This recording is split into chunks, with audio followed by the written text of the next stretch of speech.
రమ్మన్నావు, ఏంటి మ్యాటర్? ఏదైనా పనుందా? నాకు 10,000 కావాలి. ఎందుకు? నేను ఒకరి దగ్గర అప్పు తీసుకున్నాను. ఇప్పుడేమో సాయంత్రం కల్లా ఇవ్వమని నా బుర్ర దుబ్బేస్తున్నాడు. ప్రెసెంట్ లేవని చెప్పాను కదా, ఒక 2-3 రోజుల్లో ఇస్తానులే. 2-3 రోజులు అంటే కుదరదు. ఈరోజు సాయంత్రం కల్లా నా డబ్బులు నాకు కావాలి, లేకపోతేనా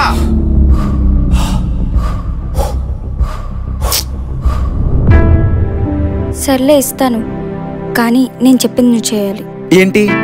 నాకు తెలిసిన వాళ్ళ కంపెనీలో నీకోసం జాబ్ చూశాను, నువ్వు వెళ్ళి జాయిన్ అవ్వు. నా కోసం జాబ్ చూడమని నీకు ఎవరు చెప్పాడే? నాటకాలు ఆడుతున్నావా?